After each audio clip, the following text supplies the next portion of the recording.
Salut à tous, cette semaine on prolonge notre thématique de l'été portée sur les arts martiaux sportifs et la compétition. Il y a 15 jours, on a vu ensemble que certaines formes de karaté sont extrêmement populaires en Asie. Je fais mention ici du Bogu, du karaté Renbukai, du Koshiki karaté que l'on retrouve dans les compétitions concurrentes aux Jeux Olympiques telles que les Master Games, les Asian Games, la Japan Sports Association et bien évidemment le Masters Tournament, ce qui est plutôt original puisque ces formes de pratique n'arrivent quasiment pas en France, on en entend presque jamais parler et pourtant c'est pas faute d'avoir énormément de facettes sportives de la discipline du karaté. Si je vous dis karaté contact, semi-contact, light contact, full contact, karaté mix, karaté combat, karaté jutsu, karaté défense, karaté fighting, est-ce que vous connaissez bien toutes les différences entre ces versions du karaté? Si ce n'est pas le cas, installez-vous confortablement, on décrypte ça ensemble aujourd'hui. C'est parti!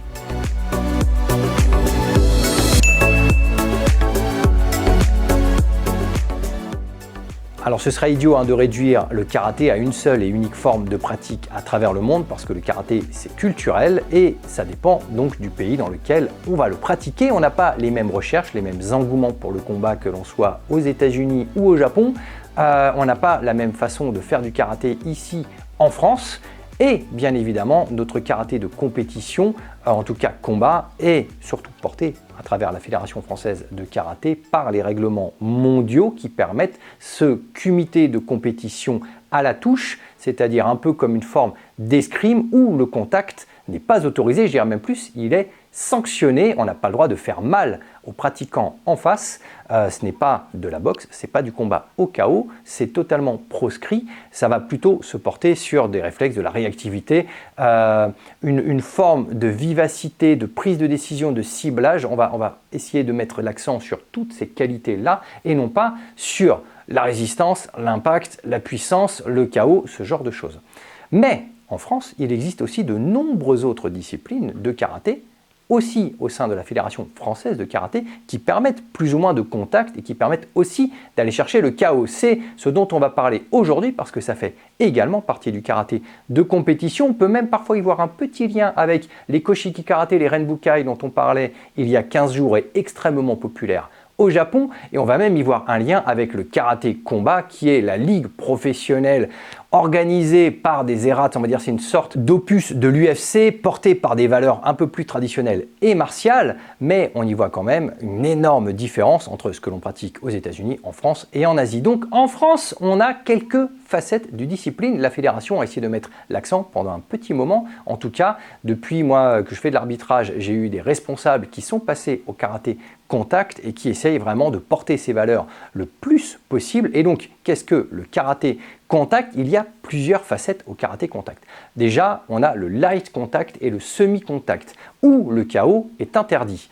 Dans le light et le semi-contact, on est sur des tatamis, on doit avoir un contrôle absolu et on travaille au-dessus de la ceinture. Les low kicks ne sont autorisés qu'en semi-contact à partir du niveau junior. Donc on est relativement proche en fait du combat kumité classique standard de la Fédération mondiale de karaté, de la FFK, du circuit où en fait on ne doit pas faire mal, si ce n'est que effectivement, même si on contrôle, on va commencer à s'accorder à partir d'un certain âge le corps intégral, c'est-à-dire le travail des low kicks. Le karaté contact, lui, se fait également sur des tatamis, on a du low kick et le KO, même si ce n'est pas la finalité recherchée, le KO est autorisé. Donc le karaté contact porte bien son nom puisque cette fois, on va pouvoir cogner un petit peu plus fort. En tout cas, dans cette philosophie de cogner un peu plus fort, et là je mets quand même des gros guillemets, l'idée c'est pas de promulguer la violence, c'est de changer un petit peu sa philosophie et son état d'esprit de combattant lorsque l'on sait que son adversaire peut porter le coup et peut éventuellement nous mettre KO. On n'a pas du tout la même garde, on n'a pas du tout les mêmes réflexes de défense, on n'a pas du tout la même stratégie d'attaque quand on sait qu'en face, si jamais on ne fait pas correctement, le coup peut arriver et on peut partir au KO. C'est vraiment très très différent. Pour ceux qui font de la self-défense, vous le savez très bien, lorsque vous faites un cours où vous vous accordez beaucoup moins de limites et de contrôle que lorsque vous faites par exemple un petit sparring de karaté, vous voyez qu'en fait, la psychologie des combattants change énormément. Moi, je l'ai vu aussi, par exemple, en travaillant avec le shock knife. Le shock knife, on en a déjà parlé dans quelques tutos. On fera un petit tuto spécifique shock knife aussi, car c'est très intéressant. C'est ce couteau électrique qui fait office de taser. Lorsque l'on a un couteau en bois, on voit qu'il y a un manque de vigilance complet du pratiquant qui va essayer de faire sa technique. Mais lorsqu'on le met avec un shock knife, et lorsqu'il ne fait pas correctement, surtout si en face, le partenaire essaye d'aller au contact, avec ce shock knife, de donner un coup de jus, on n'a pas du tout les mêmes réflexes, on n'a pas du tout, on va dire, le même environnement de combat. Et ça, c'est hyper intéressant. Les circonstances et le contexte vont changer complètement. Donc, le but de faire aussi du contact, c'est d'amener cette éducation, de se dire on peut pratiquer toute sa vie hors contact et être, on va dire, un très bon combattant hors contact. Les choses changent, ce n'est pas du tout la même typologie de combat et pas du tout la même psychologie de combattant.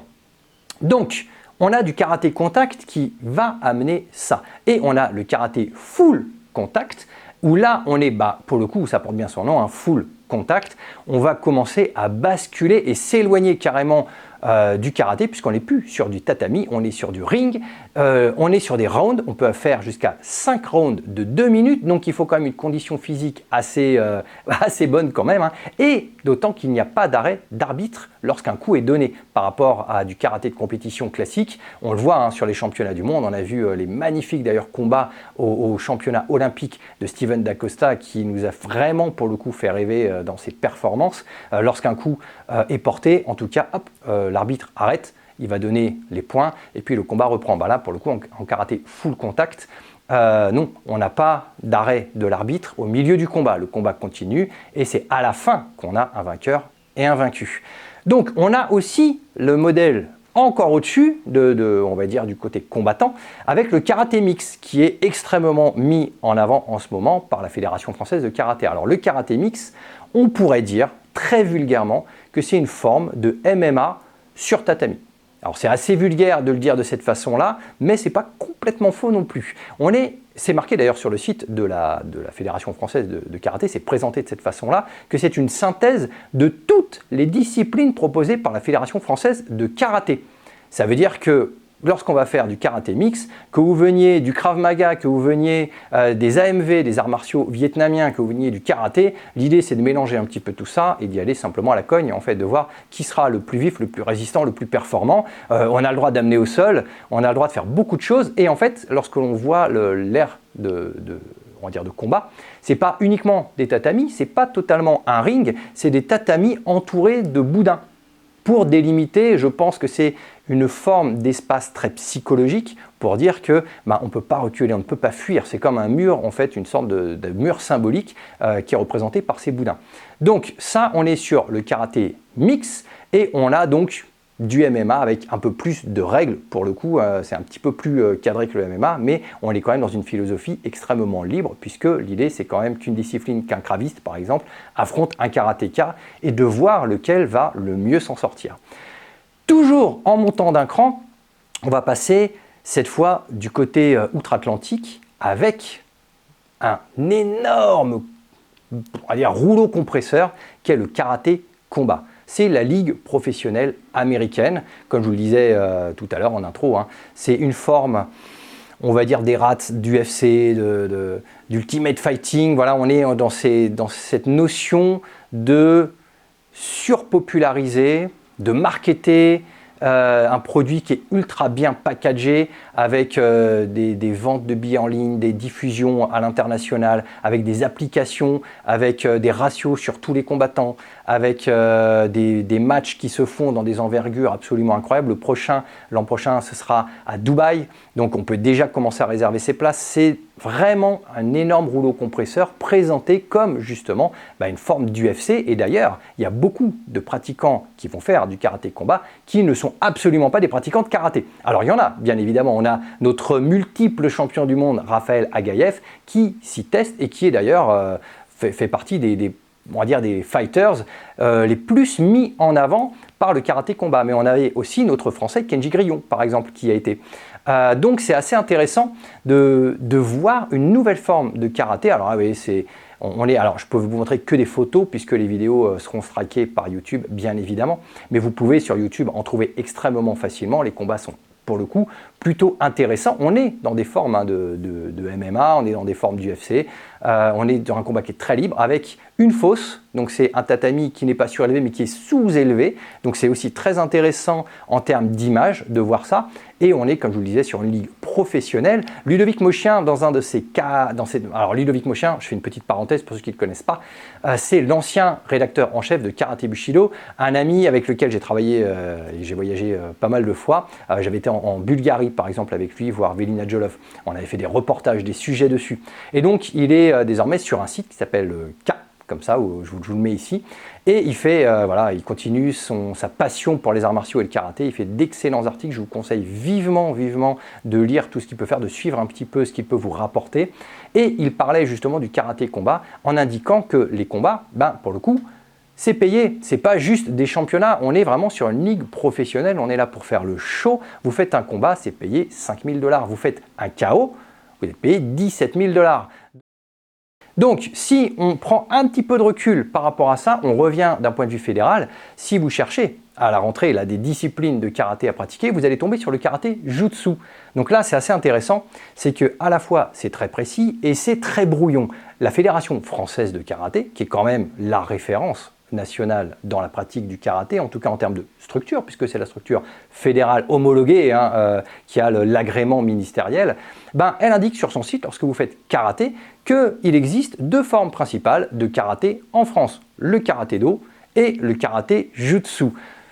Ils n'en disent pas plus, c'est à nous de creuser, c'est à nous de comprendre. Bon, évidemment, on leur a assez vite compris que le karaté-do, c'est la forme de karaté moderne et que le karaté-jutsu, c'est plus les écoles anciennes de pratique du karaté, mais pas que, c'est-à-dire toutes les autres formes de pratique du karaté. On a le taïdo, on a le nihon taijitsu, on a le bushido-jutsu, enfin, on a beaucoup d'autres disciplines et qui vont en fait rentrer dans ce qu'on va appeler le karaté-jutsu, même si ce sont des formes qui prennent parfois, alors j'allais dire des libertés, mais ce n'est pas forcément des libertés, c'est leur identité. Et c'est là que c'est aussi intéressant, et c'est intéressant de l'avoir aussi conservé et de l'avoir indiqué. Alors, il faudrait, pour le coup, que la fédération fasse une page un peu plus dédiée pour expliquer plus clairement, parce que dans ces disciplines de karaté-jutsu, on rejoint, pour le coup, le travail fondamental, et pour lequel je milite depuis des années, sur conserver l'identité martiale des disciplines et des pays et la partie culturelle. Et c'est hyper important. Quand on replonge dans le temps à Okinawa, il n'y avait pas qu'une seule pratique du karaté. Quand le karaté est arrivé et s'est façonné petit à petit, d'une ville à l'autre, et même au sein d'une même ville, d'un dojo à l'autre, vous l'avez vu à travers les reportages que je vous avais ramenés il y a plus d'une dizaine d'années d'Okinawa, les pratiques sont déjà extrêmement différentes. Ça a été exacerbé lorsque le karaté est arrivé au mainland, donc à Tokyo et dans les grandes villes du Japon, et puis lorsqu'il s'est évidemment échappé du Japon et arrivé dans différents pays, on a des disciplines qui au final sont très différentes, sont très variées, parce qu'elles partent d'une source qui de base n'est déjà pas uniforme. Donc aujourd'hui, on a des disciplines qui rentrent dans le karaté-jutsu et qui ont des identités très différentes et très propres les unes par rapport aux autres. Ce qui est intéressant dans ce mode-là, c'est d'aller chercher un petit peu, notamment sur le site de la Fédé, le règlement des compétitions ou le règlement des grades. Le règlement des grades, c'est bien indiqué par exemple sur la partie randori que le randori va se calquer sur l'identité de la discipline. Donc c'est même plus la fédération qui va imposer un moule, on va laisser un peu plus libre l'école de s'exprimer au sein de son identité. Donc ça aussi c'est assez intéressant et il faudrait pour le coup développer un tout petit peu plus la communication là-dessus, parce que je suis certain que beaucoup de traditionalistes qui ont quitté la Fédération française de karaté car ils ne s'y retrouvent pas à travers l'aspect sportif, ils reviendraient avec plaisir en sachant un tout petit peu mieux à quoi correspondent ces différentes facettes du karaté-jutsu. Donc pour le coup, le karaté-jutsu c'est très vaste. Vous pouvez, comme d'hab, pas que sur le site de la FFK, mais sur beaucoup d'autres sites d'écoles martiales ou de groupements comme ça, de structures, trouver des dojos de près de chez vous et puis ne tient qu'à vous de vous renseigner pour le coup. Alors, si on prend encore un petit peu de recul, on parle ici du karaté défense training. Donc c'est aussi mis en avant par la Fédération française de karaté. Alors le karaté défense training, c'est méthode dynamique de défense et qui va intégrer du sol. Donc ni plus ni moins, c'est comment travailler la self-défense. On sait que on ne peut pas avoir, on avait fait un petit tuto là-dessus, je vous le remets, on ne peut pas avoir de fédération française de self-défense, on va dire, adoubée est dirigé par le ministère, c'est-à-dire le ministère ne va pas donner une délégation ministérielle pour cette typologie de fédération, parce que c'est très vaste. Vous n'aurez qu'à voir le petit tuto pour bien comprendre les tenants, les aboutissants.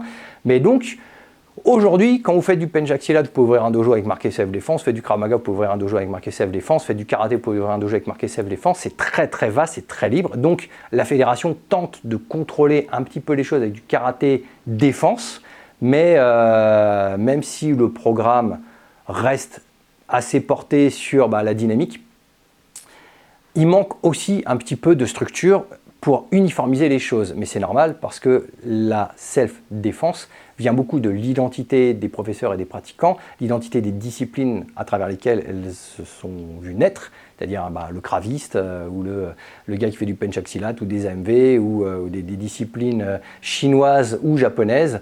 Voilà, on va avoir des typologies différentes de la self-défense. C'est pour ça qu'un dojo de self-défense ne sera jamais comme un dojo de self-défense. Voilà, vous avez deux dojos de self-défense, deux écoles de self-défense. Elles vont travailler complètement différemment. Et d'ailleurs, si on va un petit peu plus loin, vous aurez probablement entendu parler du karaté de rue, qui est justement aussi une méthode de karaté défense, de self-défense, qui a été créée par Alexandre Akariès il y a quelques années déjà maintenant, et qui propose lui des méthodes en ligne. Il a un site internet qui est plutôt bien fichu, méthode moderne de karaté. Donc certains vont y voir ici une certaine outrance. C'était mon cas pendant des années de me dire que le karaté doit être pratiqué à la japonaise en essayant de ne pas la déformer de son origine. Maintenant, ça va dépendre des facettes du karaté que vous pratiquez. C'est sûr que moi ici, si je fais du Shotokan, la version de Maître Funakoshi, Maître Funakoshi, c'était pas de la self-défense, c'était pas du combat, c'était pas de la compétition, en tout cas, pas du combat de compétition.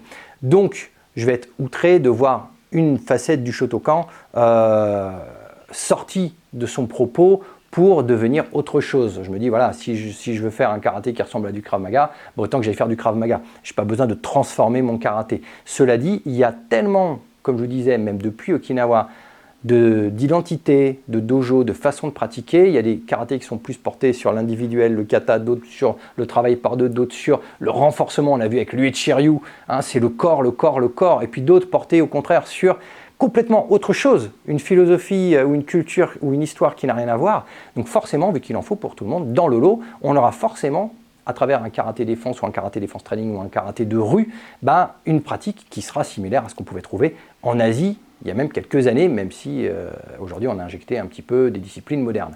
On a aussi le street karaté. Donc là, le street karaté, on l'a un petit peu au sein de la FEKMT parce qu'il y a quelques dojos qui portent ce nom-là, mais encore une fois, je pense que c'est plus une appellation marketing ou commerciale du dojo en lui-même, mais c'est aussi des ouvrages qui datent d'ailleurs des années 90. C'était initié par John McSweeney. Depuis les années 90, il a essayé de faire un street karaté, donc un karaté de rue porté sur des techniques de défense en civil, et c'est pas forcément dans le respect des traditions du karaté, on l'aura bien compris. Le karaté fighting, là pour le coup on change, on n'est plus au sein de la FFK, le karaté fighting c'est la fédération de sport de combat qui propose le karaté fighting. Pourquoi? Parce que je pense qu'au sein de la fédération des sports de combat, on peut faire du karaté. Vous savez que les disciplines comme le Krav Maga, on en trouve ailleurs qu'au sein de la Fédération française de karaté.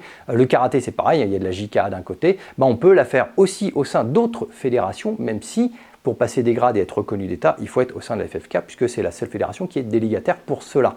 Mais au sein donc de la FSC, vous avez du karaté un peu spécifique, et c'est indiqué sur ce karaté fighting que c'est une forme modernisée pour la compétition, avec aussi donc des règles d'arbitrage, vous pouvez les trouver sur le site, qui sont un petit peu spécifiques. Alors ça ressemble un peu à du combat de compétition classique, et puis on va y injecter gentiment à ce qu'on pourrait, se rapprocher du light contact, on va dire. Mais c'est assez intéressant de voir qu'il y a le karaté existe aussi en dehors des frontières de la Fédération française de karaté. On a le Kempo karaté, qui là pour le coup est décrit comme un système complexe indépendant. Donc c'est aussi promulgué par la Fédération française de karaté, système complexe et indépendant. Ça veut tout dire et rien dire, ça fait un peu brouillon, c'est un peu la pratique à l'ancienne, portée sur le renfort, et on a justement pareil un règlement d'arbitrage qui indique que dans le Kempo karaté, lorsqu'on fait de la compétition, et là aussi ça reprend un petit peu les règles du karaté semi-contact ou light contact, puisqu'on a des rounds, c'est-à-dire qu'on va le travailler entre le contact et le semi-contact. On va avoir en Kempo karaté une note finale à la fin de 2 rounds de 3 minutes pour les hommes, 2 minutes pour les femmes. Et on va avoir l'autorisation d'amener au sol, de faire des luxations, mais pas de frapper au sol. Donc vous voyez, on a des règles un petit peu spécifiques. Il y a des règles qui sont autorisées, il y a des règles, des techniques qui sont totalement interdites. Donc tout ça, c'est aussi dans le règlement intérieur de la compétition. Vous pourrez jeter un petit coup d'œil. Mais voilà, si vous entendez parler de Kempo karaté, vous savez un petit peu où le situer entre le semi-contact et le contact en fonction de la typologie de la compétition. Mais souvent, on se rend compte que ces règles-là, c'est uniquement un carcan pour pouvoir, on va dire, officialiser et uniformiser un style de compétition. Et c'est là, justement, que les styles de compétition vont diverger un petit peu les uns par rapport aux autres. Si on part du côté karaté combat, si on revient à ce que je vous disais avec cet énorme rouleau compresseur américain, pourquoi est-ce qu'il y a plein de pratiquants à l'intérieur qui ne viennent pas faire du karaté? En fait, c'est comme si vous faisiez un interclub avec une compétition de karaté dans les règles de karaté et que le gars qui est dans le dojo de Krav Maga de votre village vienne y participer en disant « Non, mais moi je vais me conformer aux règles de votre compétition. S'il ne faut pas de contact, je ne ferai pas de contact. S'il ne faut pas taper sous la ceinture, je ne taperai pas sous la ceinture. S'il ne faut pas amener au sol, je n'amènerai pas au sol, et ainsi de suite. » À partir du moment où il respecte les règles de ce qui est arbitré et jugé, il n'y a pas de raison de le refuser, sauf si on est au sein d'une structure FFK et qu'il faut des timbres de licence. Mais si le gars est dans le club de Krav Maga et que c'est le Krav Maga fédéral, parce que la Fédération française de karaté fait aussi du Krav Maga, tant qu'il a une licence fédérale, il peut faire votre compétition de karaté, il a le droit d'y participer, c'est son droit d'adhérent à la fédé. Et alors qu'il n'a jamais fait de karaté, tant qu'il respecte les consignes, les règles d'arbitrage et qu'il sait précisément les tenants et les aboutissants de l'arbitrage et des fautes à ne pas faire, il n'y a aucune raison de lui refuser l'accès.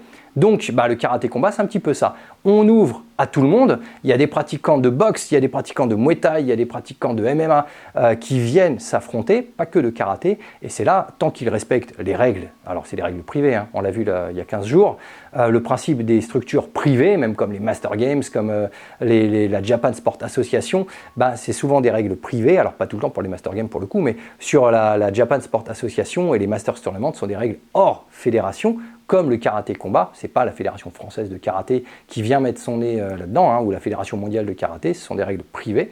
Donc on doit simplement respecter les règles, c'est tout, que vous fassiez du karaté ou pas. Donc c'est assez intéressant de comprendre ça, que j'ai pas besoin d'être adhérent d'une discipline pour faire la compétition de cette discipline, tant que je respecte les critères. Donc on a des carcans.